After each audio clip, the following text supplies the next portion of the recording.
भले बनो, भला करो चर्चा चल रही है। Be good and do good. पहले अच्छा बनो, भला बनो, फिर भलाई करना।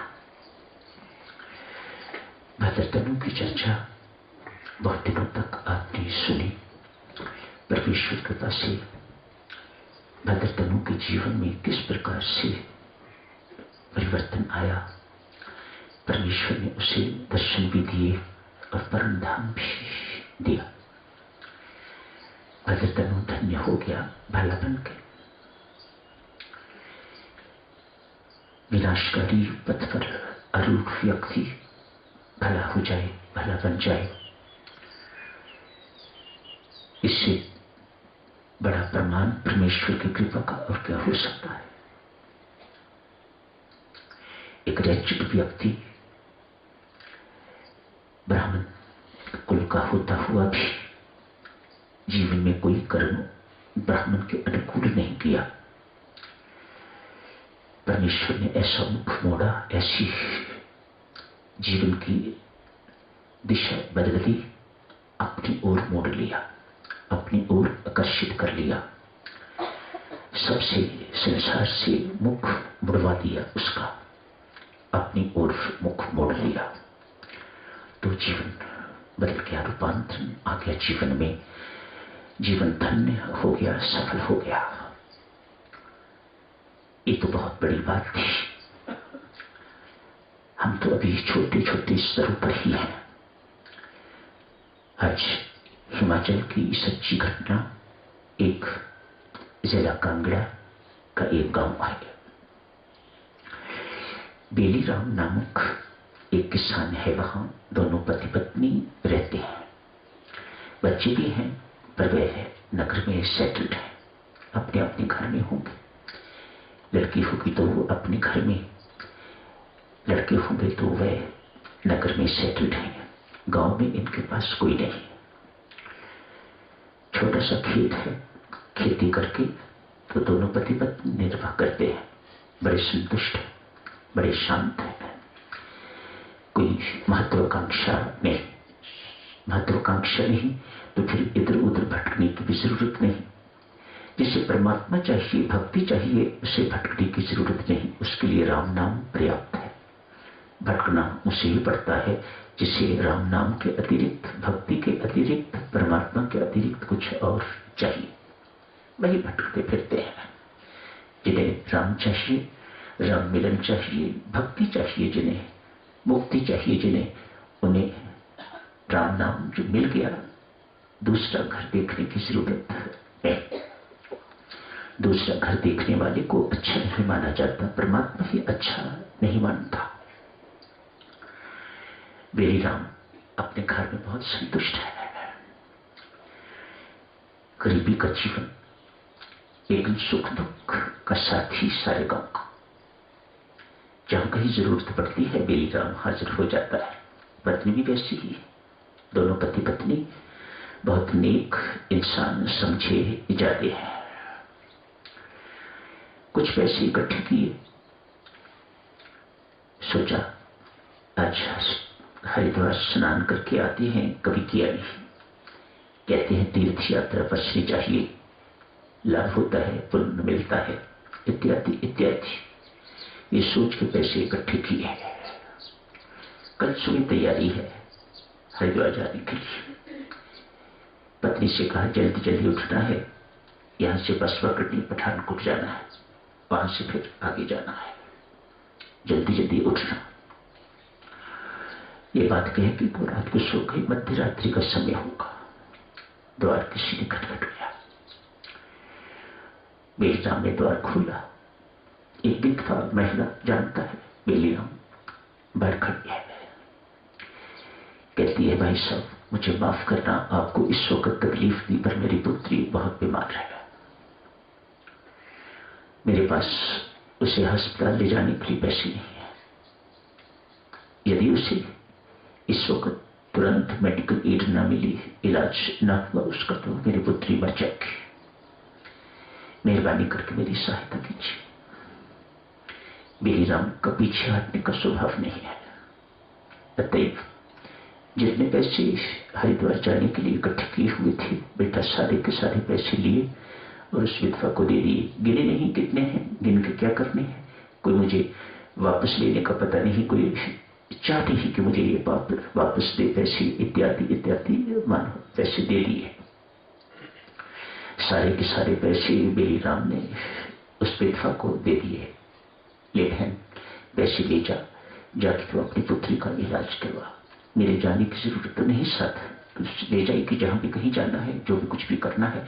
कि नहीं, आपकी कोई जरूरत नहीं, हम चले जाएंगे। बेलीराम बड़ा निश्चिंत होकर सो गया। एक भला काम कर दिया, भले आदमी ने एक भला काम कर दिया, वृथा तो नहीं जाएगा। एक पुण्य कर्म किया है, वृथा तो नहीं जाएगा। परोपकार करते हो ना भक्तजनों, अपना उपकार पहले होता है, याद रखो इस बात को। परोपकार तो होता है पर उपकार, दूसरे का भला, लेकिन दूसरे का भला होने से पहले अपना भला हो जाता है। बेलीराम के जीवन में देखिए, ये सत्य है, दूसरे का भला करने से पहले अपना भला हो जाता है। तो ये भी सत्य है, दूसरे का बुरा करने से पहले अपना बुरा भी हो जाता है। अब बच नहीं सकोगे, कोई नहीं बचा सकेगा। ये परमात्मा का विधान है और वह इससे टस से मस नहीं होता, कहीं ना कहीं आपको पकड़ेगा। इस मामले में परमात्मा बहुत क्रूर है, वह नहीं छुपता। मत सोचिएगा कि वह दयालु नहीं है, कृपालु नहीं है, करुणानिधि नहीं है, वह भी है, वह भी सत्य है। लेकिन जहां उसकी क्रूरता की आवश्यकता है वहां वह पीछे नहीं हटता। जाओ मरकट घाट जाके देखो, मरकट जहां शमशान घाट जिसे कहा जाता है, वहां जाके देखो कैसे लोग रोते हैं, बिलखते हैं। क्या उस रुलाने वाले को तरस नहीं आता है। लेकिन वह अपनी क्रूरता पर इस वक्त तुला हुआ है, वह उनके कर्मों से बंधा हुआ है, इसलिए वह सब कुछ उसे करना पड़ता है। अस्पतालों में जाके देखो किस प्रकार से लोग कराते हैं, पागल खाने में जाके देखो तो परमात्मा की क्रूरता हम सबके सामने आती है। स्वभाव नहीं है उसका, लेकिन हमारे कर्मों के अनुसार उसे क्रूर बनना पड़ता है, जिसे रुद्र रूप कहा जाता है परमात्मा का। परम कृपा स्वरूप स्वामी जी महाराज कहते हैं, परमात्मा का स्वरूप परम कृपा, अनंत स्वरूप परमात्मा, सुख स्वरूप परमात्मा, परम सुख स्वरूप परमात्मा। जहां ये स्वरूप है वहां परमात्मा का रुद्र रूप भी है, मानो क्रूर रूप। उसकी क्रूरता इन जगहों पर जाके देखिए स्पष्ट दिखाई देती है। वृद्धाश्रम में जाइए, न खाने को मिलता है। एक जगह पर मैं गया वृद्धाश्रम, वहां पर आप विश्वास करोगे वह वृद्धाश्रम सरकार द्वारा चलाया जा रहा है। कई कंट्रीज में इस प्रकार का है, सरकार द्वारा। सोने के लिए देवियों, आप तो एक बड़ा कमरा, उसमें 2 बेड लगे हुए हैं, मानो 2 व्यक्ति सोते हैं, कहीं कहीं एक भी सोता है। इन लोगों के पास, इन वृद्धों के पास कैसे करते होंगे परमात्मा जाने। कुछ उसमें रोगी भी हैं, कुछ निरोगी भी हैं। जैसे ट्रेन में नीचे का हिस्सा, फिर बीच वाला, फिर टीयर सिस्टम जिसे कहा जाता है, 2 टीयर, 3 टीयर, 2, 3, एक ही रो में एक तरफ, बिल्कुल वैसा ही उन वृद्धों के लिए, उन रोगियों के लिए है जगह। देख के आदमी को रोना आता है, परमात्मा इतना क्रूर हो सकता है। इस मामले में किसी ने दुख दिया है बेटा, तो वह उसकी दृष्टि से बच नहीं सकता, वह अपनी क्रूरता उस पर बरसाता है। बेलीराम ने आज देवियों पुण्य किया है।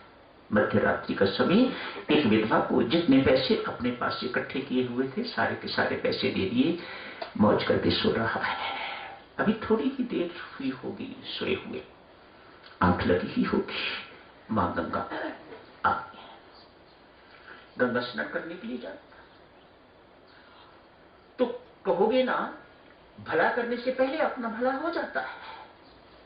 मां गंगा इतनी आसानी से किसी के स्वप्न में आती है या किसी के पास आती है? मेरी राम के स्वप्न में मां गंगा आ गई। मेरी राम, मैं तुझ पर बहुत प्रसन्न, तेरी तीर्थ यात्रा सफल हुई। सामने खड़ा पड़ा है, मैं उस पर प्रवेश कर रही हूं। सुबह दोनों पति पत्नी स्नान कर लेना, अपना जीवन धन्य बना लो। आपका जीवन धन्य हो गया, आपका जीवन सफल हो गया। दूसरों की सहायता करना, दूसरों का भला करना है सच्ची तीर्थ यात्रा। इस छोटे से दृष्टांत से ये पता चलता है। सच्ची तीर्थ यात्रा कौन सी हुई? दूसरों का भला करना, दूसरों के काम आना। भला करना तो बहुत बड़ी बात है। अरे हम कौन है भला करने वाले हैं? परमात्मा कभी किसी का भला करवा देता है तो महिमा उसकी है, कृपा उसकी है। हम तो बस इतना ही कहें कि दूसरे के काम आना हमारा परम धर्म है, परम कर्तव्य है, आना चाहिए। जरा कामरा की सच्ची घटना, कोई बहुत वर्ष पुरानी नहीं, अभी थोड़ी देर पहले की घटना घटित हुई। वर्ष 2000 में भक्तजनों तो भले आदमी, परमात्मा जिसको भला बनाना चाहे किस प्रकार से वह युक्तियां लड़ाता है, किस प्रकार से वह संयोग बनाता है, देखिएगा। वर्ष 2000 पूरा 2005 जनवरी में इंदौर जेल में सत्संग था, वहां था। कुछ वर्ष पहले किसी और जेल में या उसी जेल में, मुझे याद नहीं, दो व्यक्तियों ने, अनेकों ने दीक्षा ली। वहां पर मुझे कोई हिसाब किताब याद नहीं। इस 5 जनवरी को 5/2000 सन 2000 मुझे दो व्यक्ति मिले। मुझे संदेश मिला, सतराम और उसका भाई मिलना चाहते हैं। मुझे कोई पता नहीं था ये कौन है। हट्टे कट्टे हेफ्टी लंबे ऊंचे दो भाई, सरदार नहीं, सरनाम सिंह, उधर के राजपूत ठाकुर इत्यादि होंगे। मैंने उनको बुलाया, मिलने के लिए आए। पता लगा इन दोनों ने 7 की हत्या करी है एट ए टाइम। 7 लोगों को मारा। हम अकेले थे, मैं था, 2 वे थे। सनाम ने कहा हुआ यूं, हमारी बहन का विवाह हुआ, ससुराल में चली गई। ससुराल वालों ने इतना दुर्व्यवहार किया हमारी बहन के साथ कि हम सहन नहीं हो पाया। कुछ देर सहन करते रहे, सुनते रहे, बहन की बातचीत सुनते रहे। लेकिन जब बात हद से बढ़ गई तो हमसे रहा न गया। हम दोनों भाई गए, 7 ही मेंबर्स थे उस परिवार के, 7 को मार दिया और अपने आप को पुलिस के हवाले कर दिया। 7 को मार के आए हैं, बंदी बना लिया। केस चलना शुरू हो गया। फैसला हुआ 9 वर्ष। जब मुझे मिले उस वक्त 9 वर्ष जेल में काट चुके हुए थे। फैसला दिया जज साहब ने, मृत्यु दंड दोनों को,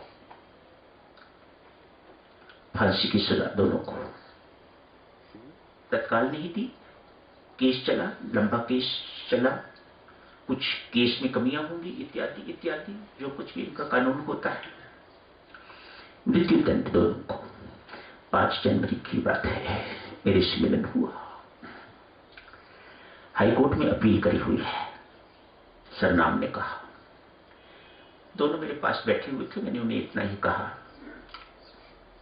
मुझे दोनों ने कुर्सी पर बैठाया था, पर स्वयं बेचारे भूमि पर बैठे हुए थे। बंदी लोग, कौन उनको कुर्सी देगा बैठने के लिए?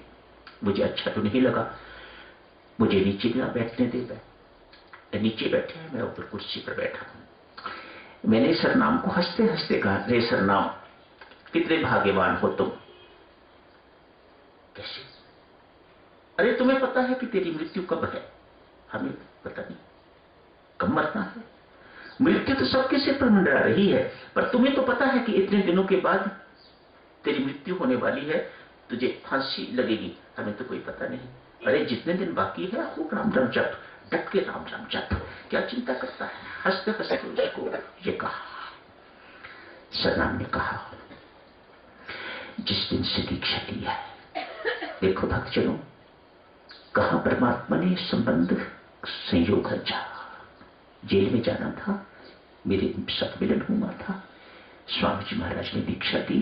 दीक्षा देने के बाद उस दिन से लेके आज तक, सरनाम कहता है उस दिन से लेके जिस दिन से दीक्षा ली है आज तक कभी 15 से 18 घंटे से कम कभी साधना नहीं की।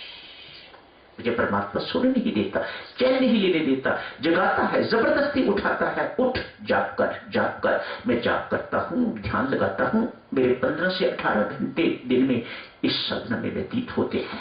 मुझे मरने का डर नहीं है, कोई माई का लाल नहीं। देखो मेरे सामने बैठा हुआ क्या कह रहा है, एक बंदी जेल में, कोई माई का लाल ऐसा नहीं है जो मुझे नर्क दे सके। मैंने इतने घंटे रोज, इतने वर्ष राम राम जपा है।